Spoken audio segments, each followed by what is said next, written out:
Hello there, I hope you're doing well during these crazy times. I wanted to do a little quick video talking about what we're doing around our house to make this time that we're not supposed to leave the best possible.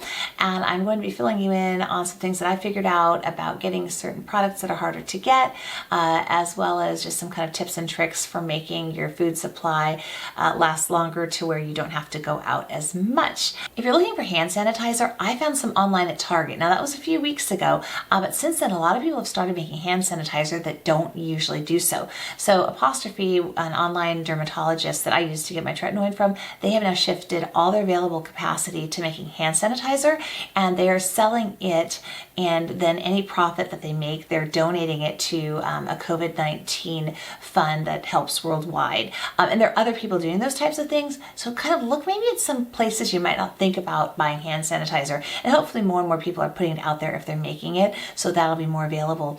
One that, oh my gosh, I can't believe I didn't even realize I had this. This is called C3. So I had this in my kit. I took a pro makeup class through Muse Beauty Pro in San Francisco a while back, and they have this available there. And really what they were selling it for was for sanitizing your eyeshadow palette before you used it like on another client, or you can hit it onto your makeup brushes after you wash them to make sure that they're really sanitized. So let me tell you what they say about it. So C3, it's Cosmetology Complete Care, so those are the 3 C's. It's a bactericide, fungicide, and viricide. So again, it does a really fine mist. Let's see if you can see it. And then that will now sterilize everything it's hitting over here. Blow me. It doesn't really have any sort of a scent or anything like that, so it's not going to smell like anything. But I'm telling you, I have hit our door handles and all kinds of stuff with this. And then I just purchased, this just came in like one day, a bigger bottle. This is a 32-ounce bottle from Muse Beauty Pro. And then they also have a gallon. I'm going to purchase that. They were out of the gallons, but I think they're coming back in stock, so I'm keeping my eagle eye out on that so I can order a gallon so I can refill these. I was such a happy camper when this showed up. This is my gallon, and I'm going to go ahead and just show you the labeling. You can just pause the video.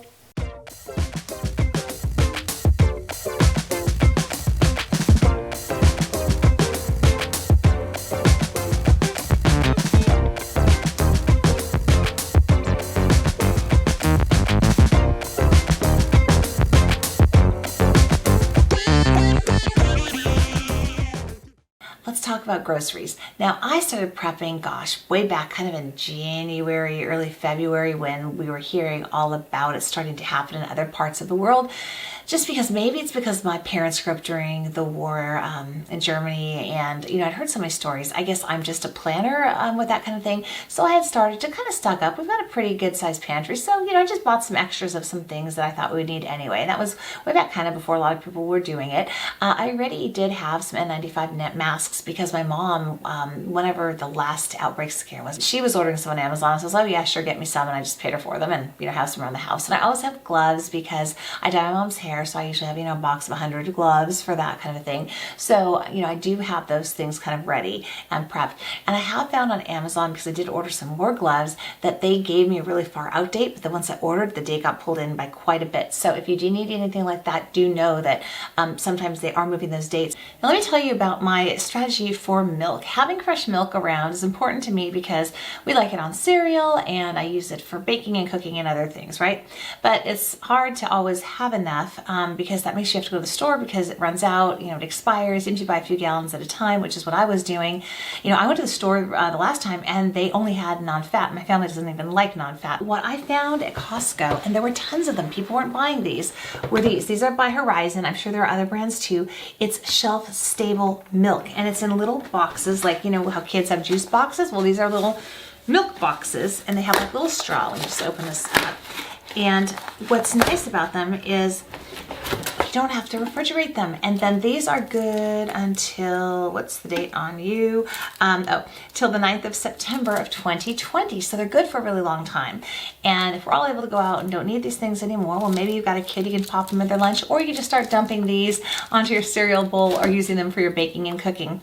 Oh, and speaking of baking, I always have dried milk around because I have a bread machine, and bread machines often have recipes that will ask for dried milk. You can use regular milk also, so that's what I figured is that, if I end up not using these in this time right now, I will just use those for that. But the dried milk is handy to have around for emergencies also. Did you know there's also dried buttermilk, should you need that for recipes and things like that, and don't want to have buttermilk at your house, or trying to get fresh buttermilk all the time, but I digress.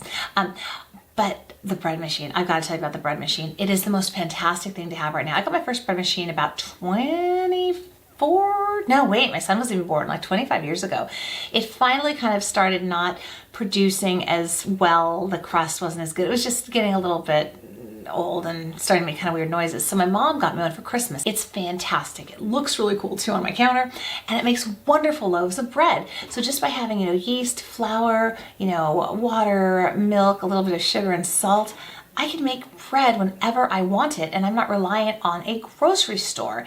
And frankly, if you think about it, so if it was, let's say even was $100, a loaf of bread now is usually about $5. Maybe at Costco you can get like 2 for $8 kind of a thing of some of the nicer ones. If you get the Dave's Incredible or whatever that is, you know what I mean, those breads.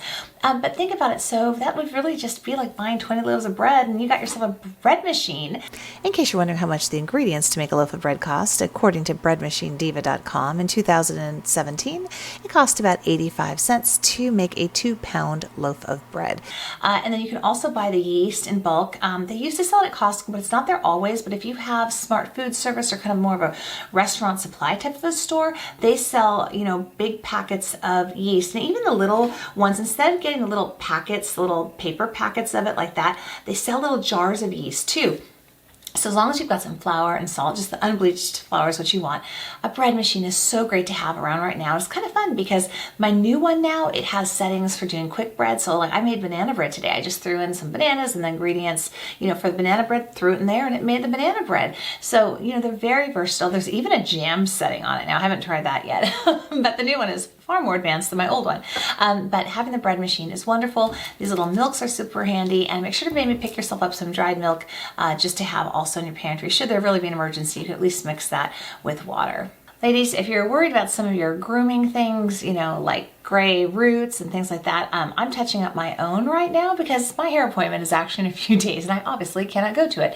But I've been touching up my grays anyway in between. I go about every 2 months for my highlights, but in between I have to touch up what starts coming out of here. I have a whole video on that actually. It's really not hard to do, especially if you have just kind of single process color in your hair. You can do it, or get your husband or someone in the house to help. I do my mom's. She just uses one color of blonde, and I've been doing her hair for years, and it's really not very hard. Just pick some parts and put it in there. So, that's another thing I was going to say. Don't worry about that kind of a thing. Order some hair color online. I've got a video again about the one that I was using, but whatever works for you. But you can still do that kind of thing at home. And then, for eyebrows, I just actually picked up another set of these. These are wonderful. These are these little flamingo razors.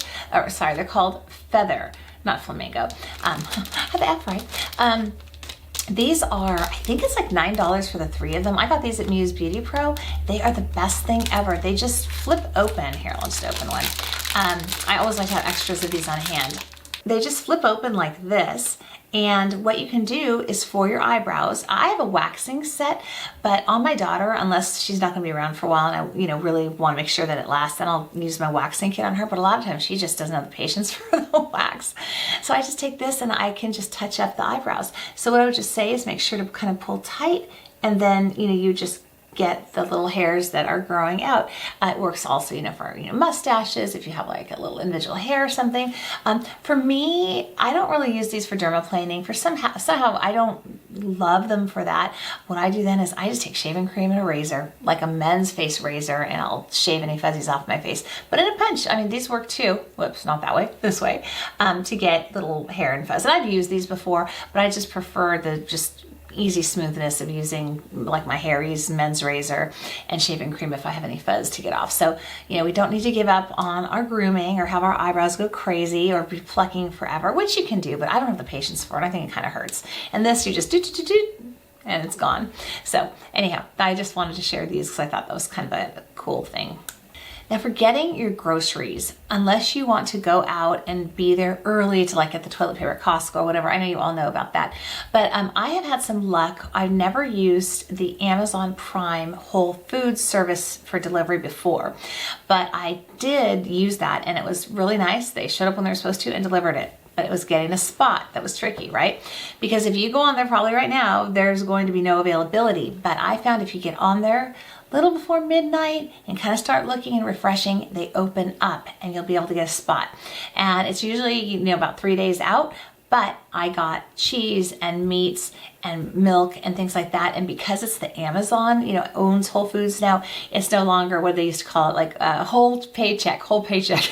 It wasn't, I don't think, really that much of a difference from Safeway, which is our local kind of grocery store chain that's all over the place. People I heard have also had a lot of luck by going to, like 7-Eleven and places like that people might not shop as much. We have something called Good Eggs in this area, and they have really fresh produce from local growers. Oh, and dinner delivery kits are fantastic. I've been using HelloFresh. I've tried Marley and Spoon, Home Chef, Green Chef, Sunbasket, and I've had some pretty darn good results with most of those.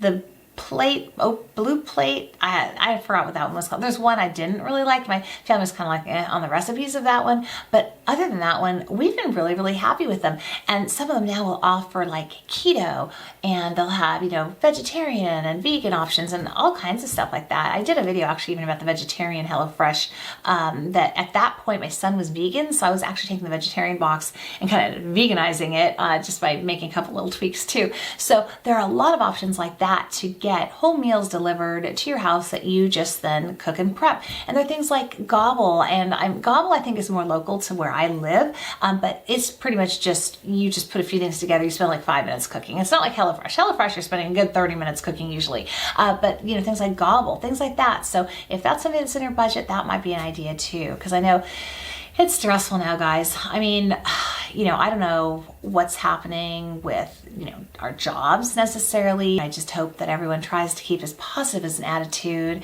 as possible. We're all going through this together, and hopefully we can all come out the other end. And, I know there's going to be some rough times, some rough patches, but there's also some kind of neat things that are happening. My brother-in-law actually today invited us to a virtual happy hour with some trivia games. So our family got onto a Zoom call with his family, and then my husband and brother, their sister and her family, and we all got on and had some hors d'oeuvres and some drinks around, and then played a trivia game, and we totally lost. But it was super fun. So there's things like that you can do too, and get on FaceTime with our friends. We should do probably more of that. Marco Polo is a great app. If you can't seem to meet up with people, try Marco Polo. It's kind of like, you'd be like, oh, hey, Susie, how you doing? You talk to it, and then, stop, and then she'll get a notification that you left her a video message, and then whenever she has a chance she can watch it and then she can reply, and it's just kind of another fun way. I use that with a bunch of my friends. Me and Michelle Wong do that all the time, which is really fun. And then my other two high school friends, Lisa and Corey, we're constantly on Marco Polo, and it's super fun. About 20 years ago, I had this idea that we would make stepping stones out of pieces of broken china and just stuff that breaks over the years. And I kept wanting to do it, and it never worked out. We never did it.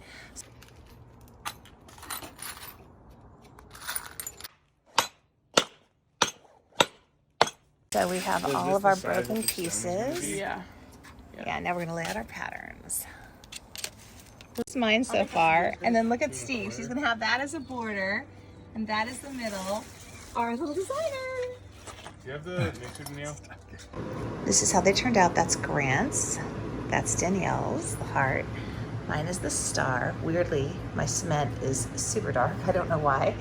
And that is Steve's. Here they're all done. Boy, that smells good. You smell that vine? It smells so good.